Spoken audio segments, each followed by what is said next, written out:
온라인으로 예배드리는 우리 하나님 성도신 분들을 진심 환영합니다.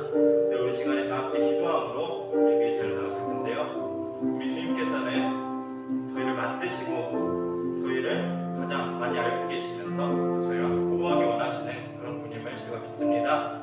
그래서 이 시간에 다 함께 기도하며 나아갈 때에 하나님 아버지 저희를 항상 사랑해 주시는 그 은혜에 감사합니다. 저희가 그 은혜로 말미암아 우리 주님께 영광 올려드리는 예배 시간 될 수 있도록 항상 각자의 자리에 우리 주님께서 임재해 주시고 함께해 주셔서 기도하면서 함께 나아가도록 하겠습니다. 기도하겠습니다. 사랑하신 하나님 아버지, 오늘 이렇게 주님 앞으로 나와 예배하도록 인도하시는 주님의 은혜에 참으로 감사합니다. 주님, 저희가 살아가는 어떤 삶 속에서도 저희를 항상 많이 알고 계시며 저희를 가장 깊이 이해하시는 우리 주님을 저희가 믿고 의지하며 나아갈 수 있도록 오늘 이 시간에 저희 마음속에 임재해 주셔서 각자의 자리에서 비록 함께 모여 예배하지는 못하지만 우리 주님께 신령과 심정으로 예배드리는 우리 하나님 성도 한 명 될 수 있도록 주님께서 항상 인도해 주셔서 기쁘게 나아주시옵소서. 하나님께서 어떻게 하여 주시옵소서. 이 모든 말씀 우리 주 예수 그리스도의 이름으로 기도합니다. 아멘. 네, 우리 다 함께 하나님은 너를 만드신 분 찬양하면서 나아가도록 하겠습니다.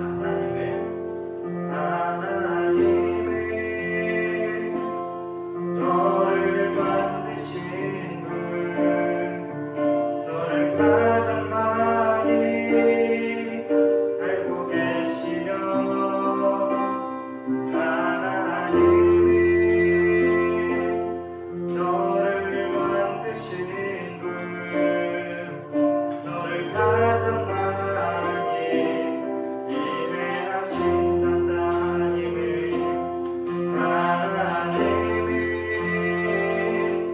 너를 지키시는 분, 너를 절대 포기하지 않으며 하나님이 너를 지키시는 분, 너를 쉬지 않고 지켜보신단다. 그의 생각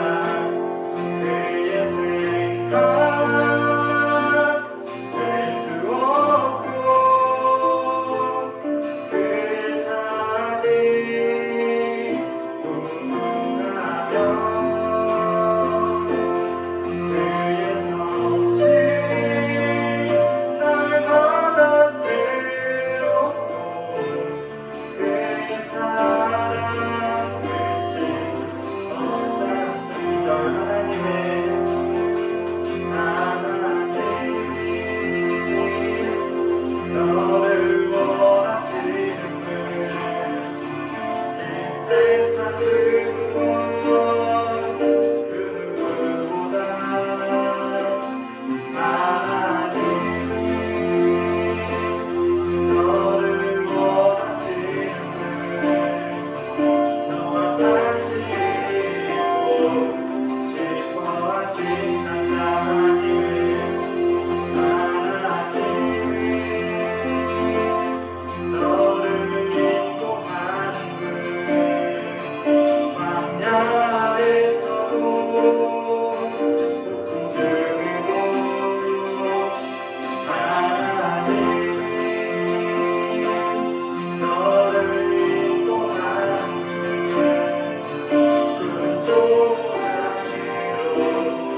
믿습니까? 나는 전능하신 아버지 하나님, 천지의 창조주를 믿습니다.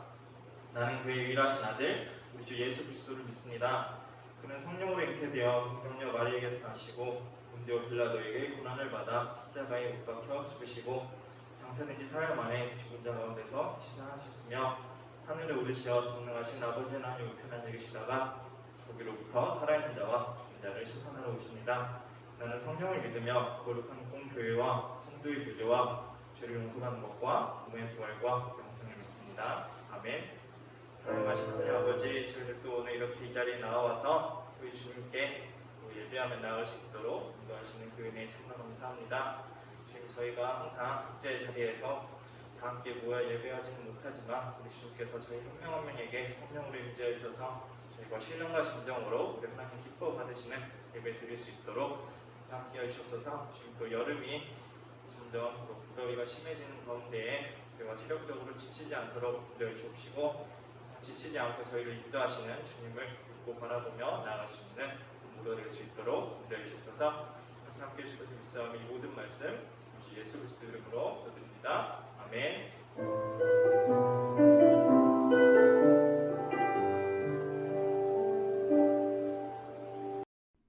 청소년 친구 여러분 안녕. 사랑하는 친구들 잘 지내고 있어요?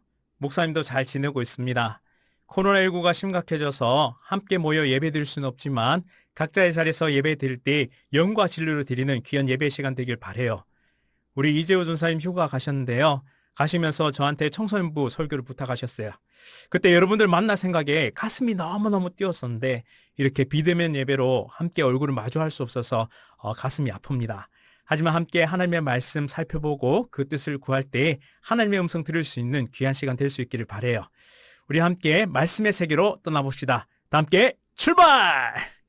오늘 함께 나눌 말씀은 고린도후서 1장 3절에서 4절 말씀이에요. 한번 찾아볼까요? 다 찾았으면 우리 함께 읽어보도록 하겠습니다. 시작. 찬송하리로다. 그는 우리 주 예수 그리스도의 하나님이시요 자비의 아버지시요 모든 위로의 하나님이시며 우리의 모든 환난 중에서 우리를 위로하사 우리로 하여금 하나님께 받는 위로로서 모든 환난 중에 있는 자들을 능히 위로하게 하시는 이시로다. 아멘. 목사님이 책 읽는 것을 좋아해요. 그 중에서도 기억에 남는 많은 책들이 있는데 한동일 교수님께서 쓰신 라틴어 수업이란 책을 아주 인상 깊게 읽었답니다.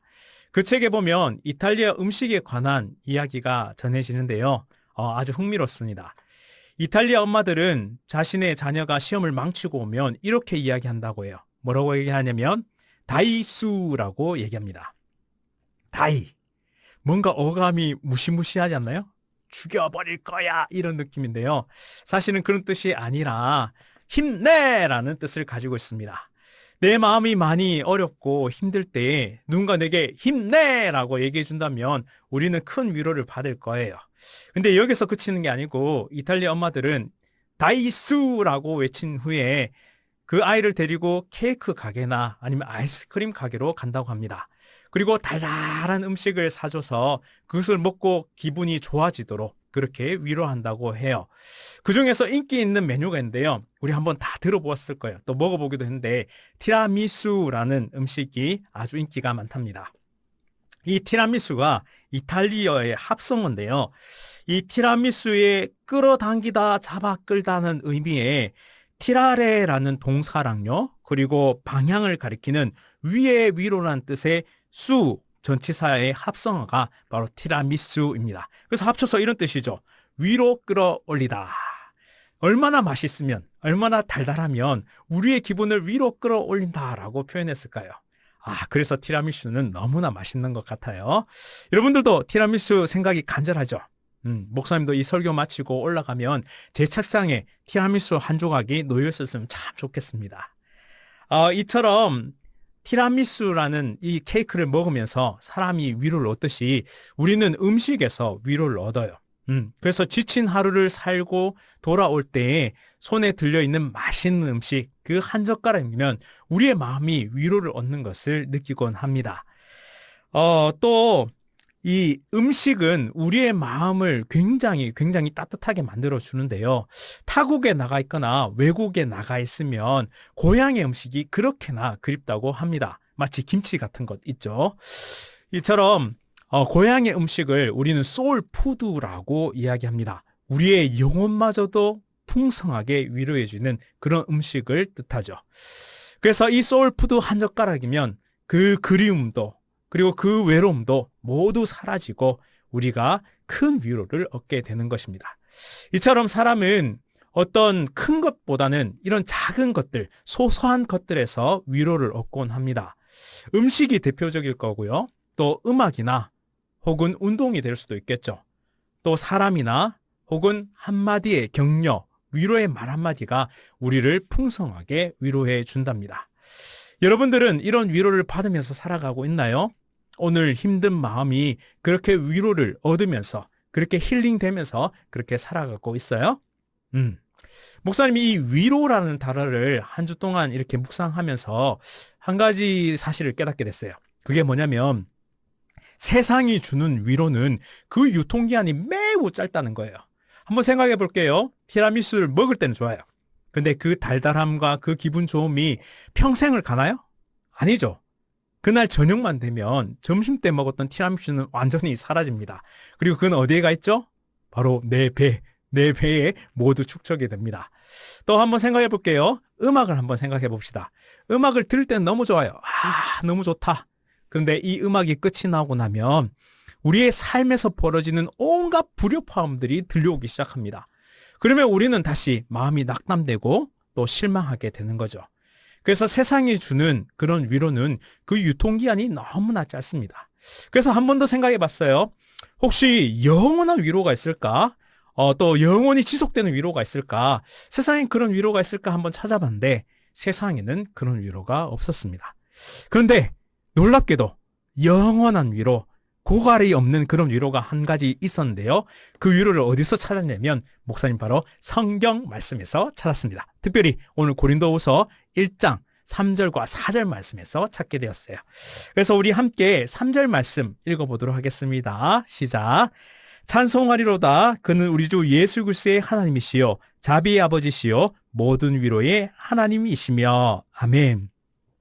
오늘 말씀에서 바울 선생님은 찬송하리로다 라고 하면서 하나님께 영광을 돌리면서 말을 시작합니다.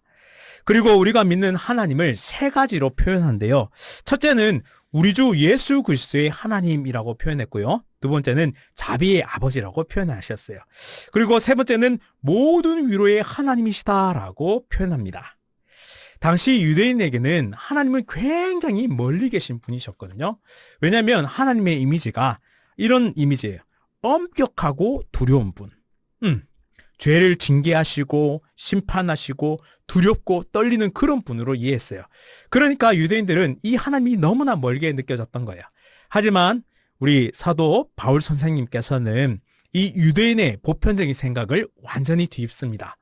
그래서 하나님은 멀리 있는 것이 아니라 우리의 가까이 계신 분이시고 엄격하고 두려운 분이 아니라 우리를 따뜻하게 품어주시는 그런 위로의 하나님으로 표현하고 있어요. 우리 본문을 다시 한번 살펴볼게요. 자, 우리 주 예수 그리스도의 하나님이라는 이 표현에서 하나님은 예수님과 분리된 분이 아니라 함께하는 분, 하나이신 분으로 그렇게 표현하고 있어요. 유대인에게는 예수님은 십자가에 처형당한 죄인에 불과했어요. 하지만 사도 바울은 우리 바울 선생님은 다메섹 도상에서 부활하신 예수님을 만났기 때문에 예수님은 죄인이 아니라 참된 의인이시고 우리를 구원하시는 구세주이심을 그는 믿었어요. 그리고 그분은 참 하나님의 아들이심을 그는 지금 증거하고 있습니다. 하나님의 아들, 그러니까 하나님과 예수님은 분리될 수가 없어요. 그리고 예수님 안에 있는 우리는 하나님과 분리될 수 있을까요? 아니요, 분리될 수 없습니다. 하나님과 예수님이 하나이듯이 우리도 하나님의 자녀로서 분리될 수 없는 존재가 된 거예요. 근데 유대인들은 하나님의 이름조차 부를 수 없을 만큼 하나님을 두려워했는데 두 번째로 하나님을 어떻게 표현하고 있냐면 자비의 아버지라고 표현하고 있어요. 자비의 아버지. 벌하시고 징계하시고 심판하시는 두렵고 떨리는 하나님이 아니라 자비와 긍휼이 풍성하신 하나님으로 그렇게 부르고 있는 것입니다.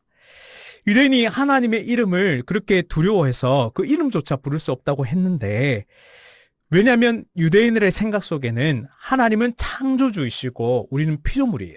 그러니까 주인과 종의 관계, 그런 관계인 거죠. 그리고 주관자와 복종자의 관계로 이해했어요. 하지만 바울 선생님은 예수님을 인해서 하나님과 내가 한 가족이 되었고 우리는 하나님을 아버지라 부를 수 있게 되었다라고 지금 선언하고 있는 것입니다. 자비의 아버지시기 때문에 우리가 무슨 죄를 지었든지 하나님 앞에 진심으로 회개하고 또 자복하는 마음으로 나아가면 하나님은 탕자를 안아주신 그 아버지처럼 우리를 꼭 안아주실 거예요. 그리고 우리를 받아주시고 우리를 용납하시고 또 우리가 하나님의 의로운 자녀로서 살아갈 수 있도록 새로운 길을 열어주십니다. 이것을 믿으시기 바라요. 그리고 하나님을 아버지라 부른다는 것이 왜 중요하냐면 하나님은 어떤 분이세요? 바로 천지를 창조하신 분이세요. 그리고 이 땅을 주관하고 계시고 이 땅을 다스리고 계세요.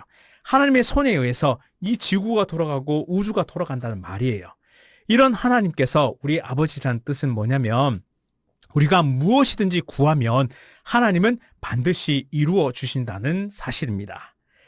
하나님이 내 아버지시라면 우리는 두려울 곳이 없어요. 어떤 상황 속에서도 나를 지키시고 또한 나를 인도하시는 분이 바로 우리 하나님 아버지세요. 그러니까 우리가 하나님 앞으로 나가야 한다는 사실이에요. 그리고 사람은 고난과 시련이 오면 자신의 본 모습이 그대로 드러나요. 자신의 감춰져 있던 모습이 고난과 시련을 통해서 그 모습 그대로가 드러나게 되는데 우리가 부모님 앞에는 우리의 솔직한 모습을 보여드릴 수 있잖아요. 이처럼 하나님께도 우리의 모습을 솔직히 보여드릴 수 있어요. 우리가 솔직한 모습, 우리가 약한 그대로, 우리가 그렇게 부족한 그대로 하나님께 나아갈 때 하나님 우리 저리 가 하시는 분이 아니라 우리를 꼭 안아주시고 우리를 위로하시고 우리를 세우시고 우리와 함께 하시는 분이 바로 하나님 아버지, 특별히 자비의 하나님 아버지이신 거예요. 그래서 우리가 힘들 때, 우리가 고통 가운데 있을 때 우리는 하나님께로 나가야 해요. 왜냐하면 하나님은 아버지가 되시기 때문에 우리를 꼭 안아주시기 때문이에요. 그리고 참된 위로를 주시기 때문이에요. 세 번째로 모든 위로의 하나님이라는 표현에서 우리는 힘을 얻을 수 있는데요. 여기서 위로라고 번역된 헬라어 파라클레시스는 요청하다, 권면하다, 격려하다, 위로하다라는 다양한 뜻을 가지고 있어요. 이런 여러 가지 뜻을 가지고 있는데 바울 선생님이 이 위로의 하나님을 이야기하면서 좀 더 구체적으로 그 하나님이 어떤 분이신지를 4절 말씀을 통해 이어지고 있어요. 우리 다 함께 4절 말씀 읽어보도록 할까요? 시작. 우리의 모든 환난 중에서 우리를 위로하사 우리로 하여금 하나님께 받는 위로로서 모든 환난 중에 있는 자들을 능히 위로하게 하시는 이시로다. 아멘. 바울 선생님이 이 땅에 복음을 전할 때, 특별히 이방 땅에 복음을 전할 때 여러 가지 고난을 당했어요. 매도 맞았고요. 돌에 맞아서 거의 죽은 것 같이 된 적도 있어요. 그리고 사람들이 끊임없이 바울 선생님을 죽이려고 했고요. 또 무엇보다 이 바울 선생님을 거짓말로 깎아내리려고 했어요. 그러니까 바울 선생님은 육체적으로 고난도 당했지만 이 정신적인 스트레스도 매우 강했답니다. 하지만 그는 위로의 하나님을 만나게 돼요. 이 위로의 하나님을 실제적으로 경험했기 때문에 오늘 이 4절과 같은 고백을 할 수 있는 거예요. 본인이 직접 경험했으니까. 이것이 너무나 생생한 거죠. 그래서 이렇게 고백해요. 하나님께 받는 위로로서 모든 환난 중에 있는 자들을 능히 위로하게 하시는 이, 바로 그를 위로의 하나님이라고 표현하고 있습니다. 우리 친구들도 살면서 여러 가지 어려움과 고민들이 있을 거예요. 또 아픔과 고통을 겪어요. 나를 괴롭게 하고 또 나에게 상처 주는 수많은 사람과 상황들을 마주하게 됩니다. 이럴 때 우리는 어디로 가야 하나요? 티라미수를 한번 먹으면 나아질까요? 아니에요. 진정한 위로는 오늘 사도 바울 선생님께서 말씀하시듯이 바로 하나님께로 나아갈 때만 우리는 참된 위로과 평안을 얻게 되는 거예요. 어쩌면 지금 예배 드리러 오기 전까지 이런 괴로움과 아픔을 가지고 나온 친구들도 있을 거예요. 그렇다면 지금 하나님께 한번 나아가세요. 그리고 하나님께 이 모든 마음들을 내어놓고 기도할 수 있기를 바라요. 그러면 위로의 하나님께서, 사도 바울 선생님을 만나주신 그 하나님께서 지금 우리를 위로해 주실 줄 믿습니다. 내 삶에도 여러 가지 모양과 아픔이 존재하지만 하나님은 우리의 모든 것을 이해하시고 위로하시는 분이세요. 왜냐하면 하나님은 아버지이시기 때문에 자식의 고통을 바라볼 수가 없어요. 육신의 아버지도 자식이 고통당하면 마음이 많이 아파요. 그런데 하물며 하늘 아버지께서 우리의 고통을 그대로 내버려 두시겠어요? 아니겠죠.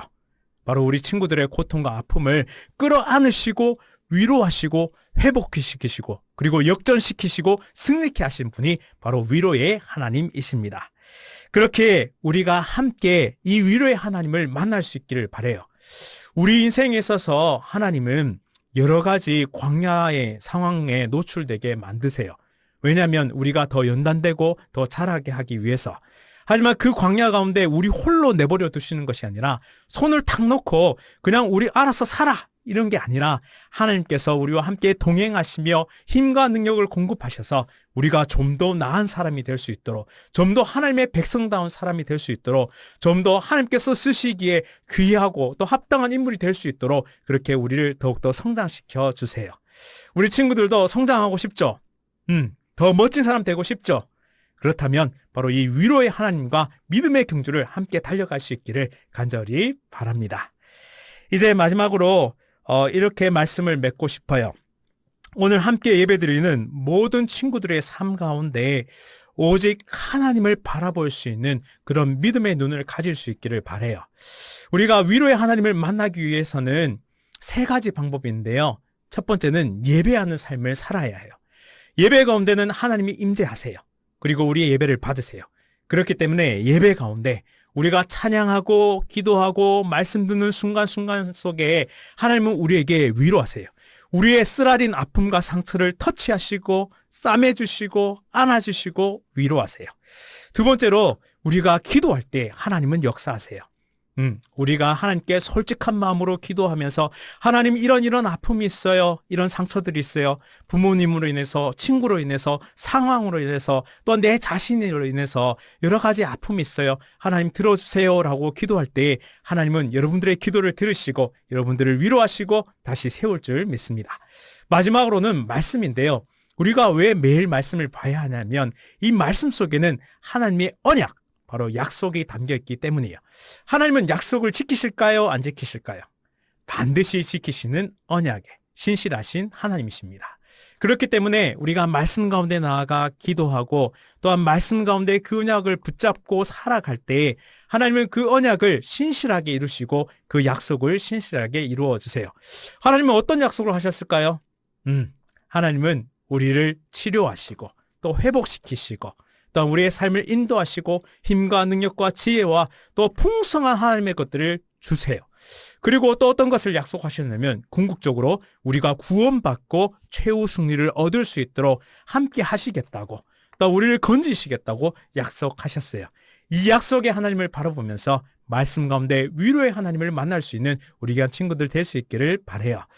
코로나19가 많이 힘들고 어려운 상황을 초래했지만 이럴 때일수록 우리 친구들 어디에 있든지 예배하고 기도하고 말씀 가운데 거하는 그런 귀한 친구들 될 수 있기를 바라요. 하나님은 살아계시기 때문에 반드시 우리를 만나주시고 우리와 함께 하시는 분이세요.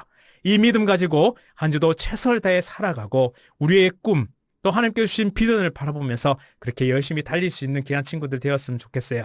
그리고 하루속히 코로나19가 끝나고 함께 모여서 예배할 수 있는 그날이 속히 왔으면 좋겠습니다. 목사님은 여러분들을 항상 응원해요. 그리고 여러분들이 하나님의 위로를 받을 수 있기를 기도합니다. 오늘 하루도 하나님을 바라보면서 또 한 주도 하나님을 바라보면서 위로의 하나님과 승리하는 귀한 친구들 될 수 있기를 간절히 바랍니다. 아멘. 우리 함께 말씀을 기억하면서 기도하겠습니다. 사랑과 은혜가 풍성하신 하나님 아버지 참 감사드립니다. 우리의 아버지가 되셔서 위로하시고 힘주시니 감사드립니다. 어떠한 상황 속에서도 하나님만 바라보는 우리 모두의 삶이 되게 하옵소서. 힘들고 지치고 어려울 때마다 예배로 말씀으로 기도로 하나님 아버지께 나아가는 모든 친구들 되게 하옵소서. 하나님께서 풍성한 위로로 우리 친구들과 함께 하옵소서. 코로나19로 어느 때보다 힘든 하루하루를 지내고 있습니다. 지치지 않도록 힘주시고 삶의 모든 문제를 하나님께 가지고 나아갈 때 하나님의 크신 은혜와 능력으로 승리하게 하옵소서. 비대면으로 드리는 예배이지만 어디서나 하나님의 능력과 역사가 나타나게 하시고 끝없는 사랑으로 우리를 풍성하게 채워 주옵소서. 예수 그리스도의 이름으로 간절히 기도드립니다. 아멘. 주님 가르쳐 주신 주기도로 예배를 모두 마치겠습니다. 하늘에 계신 우리 아버지여, 이름이 거룩히 여김을 받으시오며 나라가 임하시오며 뜻이 하늘에서 이루어진 것 같이 땅에서도 이루어지이다. 오늘 우리에게 일용할 양식을 주시옵고 우리가 우리에게 죄 지은 자를 사하여 준 것 같이 우리 죄를 사하여 주시옵고 우리를 시험에 들게 하지 마시옵고 다만 악에서 구하시옵소서. 나라와 권세와 영광이 아버지께 영원히 싸움나이다. 아멘. 우리 친구들 한 주간도 승리하시기를 바랍니다. 안녕, 또 만나요.